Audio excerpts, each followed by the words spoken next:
Atos dos Apóstolos. Capítulo 21. Nas regiões distantes. Chegara o tempo em que o evangelho devia ser pregado além dos confins da Ásia Menor. O caminho estava preparado para Paulo e seus companheiros passarem à Europa. Em Troade, às margens do Mediterrâneo, Paulo teve de noite uma visão em que se apresentou um varão da Macedônia e lhe rogou dizendo: "Passa a Macedônia e ajuda-nos." Atos capítulo 16, verso 9. O chamado era imperativo, não admitindo demora. Logo depois desta visão, declara Lucas, que acompanhava Paulo, Silas e Timóteo em sua viagem pela Europa: "Procuramos partir para a Macedônia, concluindo que o Senhor nos chamava para lhes anunciarmos o Evangelho. E navegando de Troade, fomos correndo em caminho direito para Samotrácia, e no dia seguinte para Nápoles, e dali para Filipos, que é a primeira cidade desta parte da Macedônia, e é uma colônia." Atos capítulo 16, versos 10 a 12. E no dia de sábado, continua Lucas, saímos fora das portas, para a beira do rio, onde julgávamos ter lugar para a oração. E assentando-nos, falamos às mulheres que ali se ajuntaram. E uma certa mulher chamada Lídia, vendedora de púrpura da cidade de Tiatira e que servia a Deus, nos ouvia, e o Senhor lhe abriu o coração.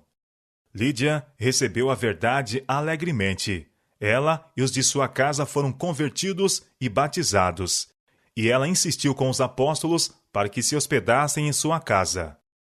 Enquanto os mensageiros da cruz se entregavam à sua obra de ensinar, uma mulher possessa de espírito de adivinhação seguia-os, clamando: "Estes homens que nos anunciam o caminho da salvação são servos do Deus Altíssimo."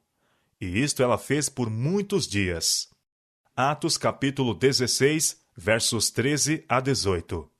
Essa mulher era um instrumento especial de Satanás, e por meio de adivinhação dava muito lucro a seus senhores. Sua influência auxiliara ao fortalecimento da idolatria. Satanás sabia que seu domínio estava sendo invadido e recorreu a esse meio de opor-se à causa de Deus, esperando misturar seus sofismas com as verdades ensinadas pelos que proclamavam a mensagem do Evangelho. As palavras de recomendação proferidas por essa mulher representavam um dano à causa da verdade. Distraía o espírito do povo dos ensinos dos apóstolos e traziam má reputação para o Evangelho, e por meio delas, muitos foram levados a crer que esses homens que falavam no Espírito e poder de Deus eram impelidos pelo mesmo espírito dessa emissária de Satanás. Por algum tempo, os apóstolos suportaram essa oposição. Por inspiração do Espírito Santo, Paulo ordenou ao espírito mau que deixasse a mulher. Seu imediato silêncio provou serem os apóstolos servos de Deus e que o demônio tinha conhecimento disso e obedecer à sua ordem. Libertada do espírito mau e restituída ao uso da razão, a mulher preferiu seguir a Cristo. Seus senhores ficaram alarmados por causa de seus lucros. Viram que estava perdida toda a esperança de obter dinheiro por meio de suas adivinhações e predições, e que se fosse permitido aos apóstolos continuar com a obra do Evangelho, estaria logo esgotada inteiramente sua fonte de renda. Muitos outros na cidade estavam interessados em alcançar lucros mediante satânicos enganos, e esses, temendo a influência de um poder que pudesse tão eficazmente deter sua obra, levantaram um forte clamor contra os servos de Deus. Levaram os apóstolos diante dos magistrados com a acusação: "Estes homens, sendo judeus, perturbaram a nossa cidade e nos expõem costumes que não nos é lícito receber nem praticar, visto que somos romanos." Atos capítulo 16, versos 20 e 21. Impelida por um frenesi, a multidão se levantou contra os discípulos. Prevaleceu o espírito de tumulto, sancionado pelas autoridades, que, rasgando a roupa dos apóstolos, ordenaram que fossem açoitados. E, havendo-lhes dado muito açoites, os lançaram na prisão, mandando ao carcereiro que os guardasse com segurança, o qual, tendo recebido tal ordem, os lançou no cárcere interior e lhes segurou os pés no tronco. Atos capítulo 16, versos 23 e 24. Os apóstolos sofreram extrema tortura por causa da dolorosa posição em que foram postos, mas não murmuraram. Em vez disso, nas densas trevas e desolação do calabouço, encorajavam-se mutuamente com palavras de oração e cantavam louvores a Deus por terem sido considerados dignos de sofrer por sua causa. Seus corações foram animados por um amor fervoroso e profundo a seu Redentor. Paulo lembrava-se da perseguição movida contra os discípulos de Cristo, da qual ele havia sido instrumento, e rejubilava-se de que lhe tivessem sido abertos os olhos para ver e seu coração para sentir o poder das gloriosas verdades. Com espanto, os outros prisioneiros ouviram os sons de oração e hinos que saíam do interior da prisão. Estavam habituados a ouvir gritos e gemidos, maldições e blasfêmias a quebrarem o silêncio da noite. Mas nunca antes haviam eles ouvido palavras de oração e louvor a ascenderem daquela sombria cela. Guardas e prisioneiros se maravilharam e perguntavam quem poderia ser esses homens que, com frio, fome e torturados, podiam ainda se regozijar.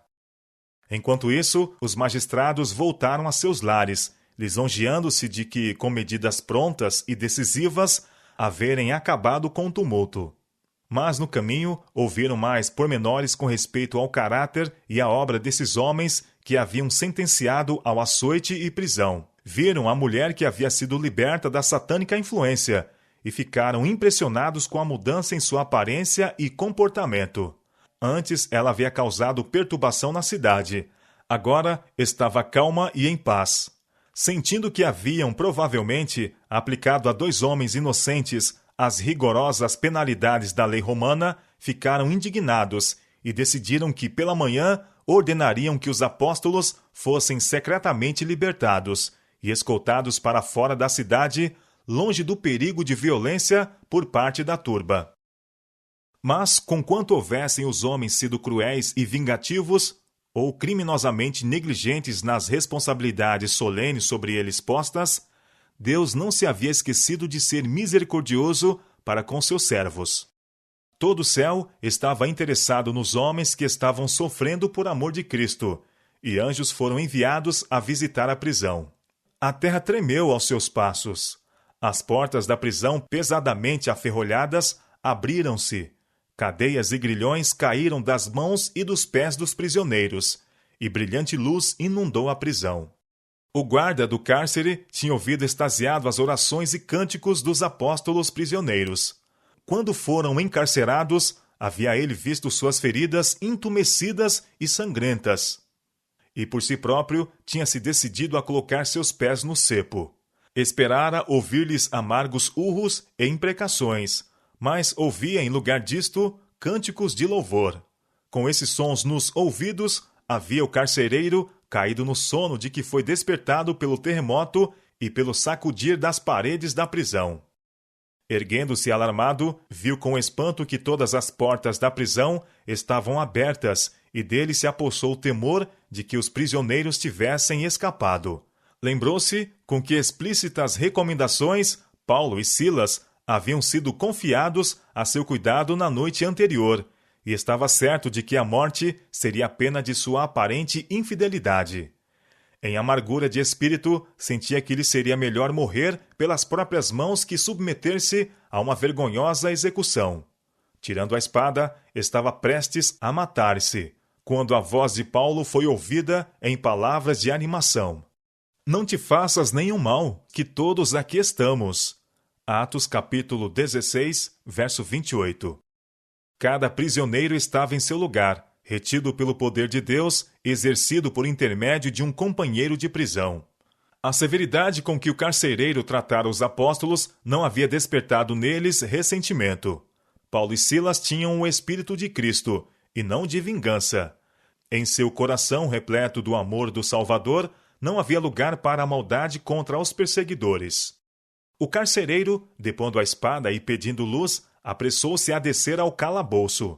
Queria ver que espécie de homens eram esses que retribuíam com bondade a crueldade com que haviam sido tratados.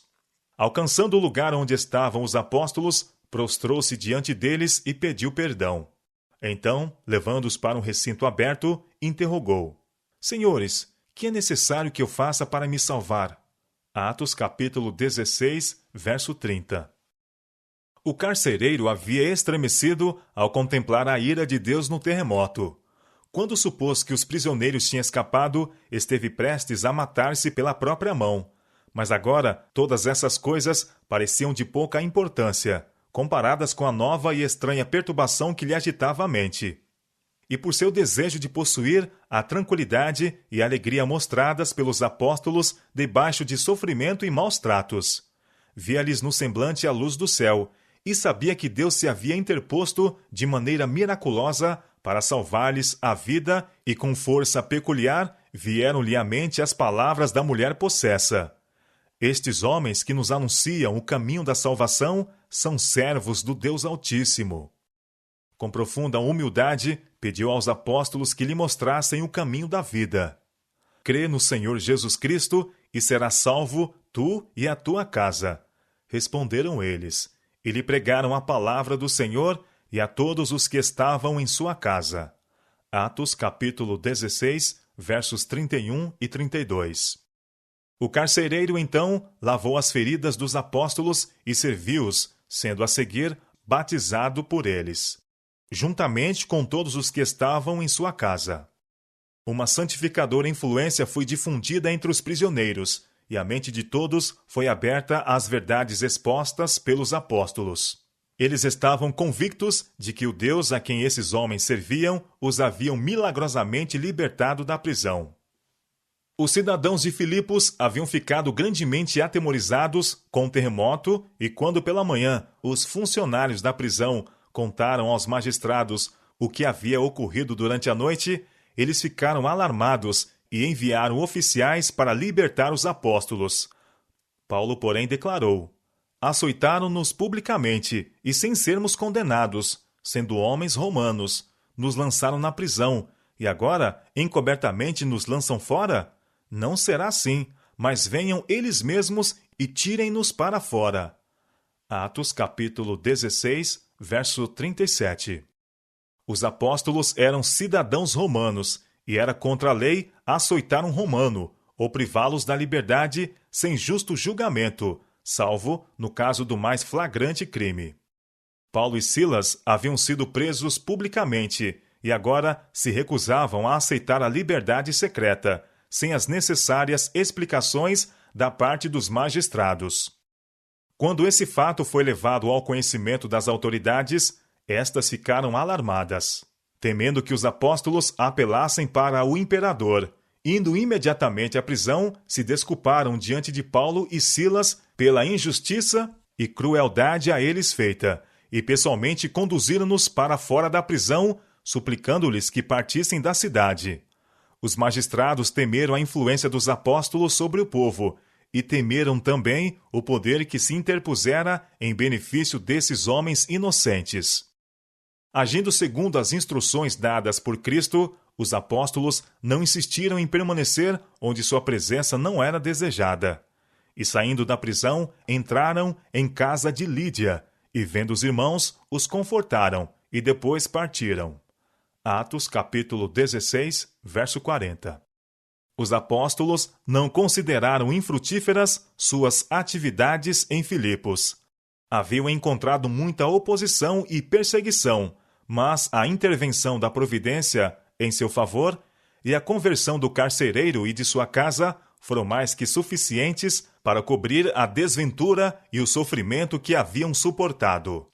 As novas de sua injusta prisão e o milagroso libertamento tornaram-se conhecidas em toda a região, e isso levou a obra dos apóstolos ao conhecimento de um grande número que de outra maneira não teriam sido alcançados.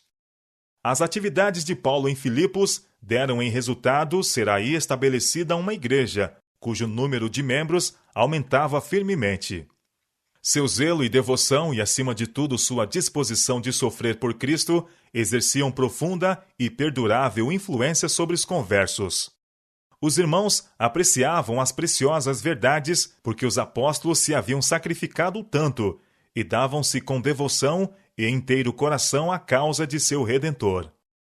Que essa igreja não escapou à perseguição é mostrado por uma expressão da carta de Paulo a eles. Diz Paulo: porque a vós vos foi concedido, em relação a Cristo, não somente crer nele, como também padecer por ele, tendo o mesmo combate que já em mim tendes visto.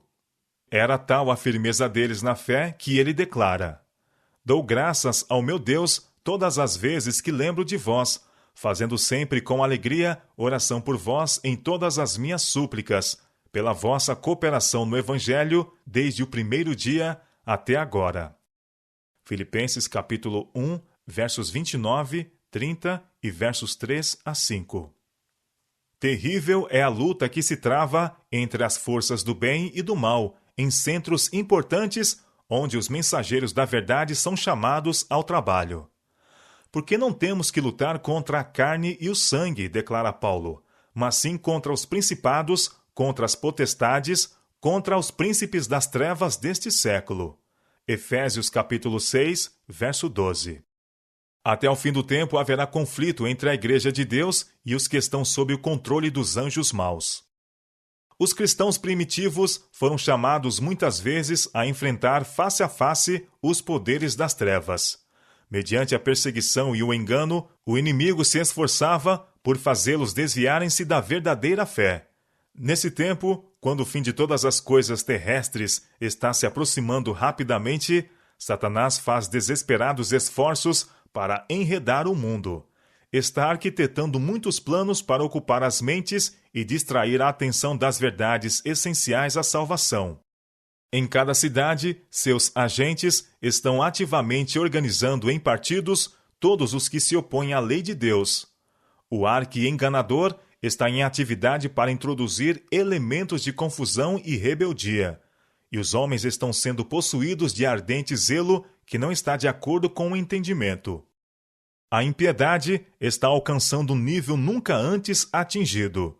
Contudo, muitos pastores estão clamando: paz e segurança. 1 Timóteo capítulo 5, verso 3. Mas os fiéis mensageiros de Deus devem prosseguir firmemente com sua obra. Revestidos com a armadura do céu, devem avançar destemida e vitoriosamente, jamais cessando de lutar até que cada pessoa, a seu alcance, tenha recebido a mensagem da verdade para este tempo.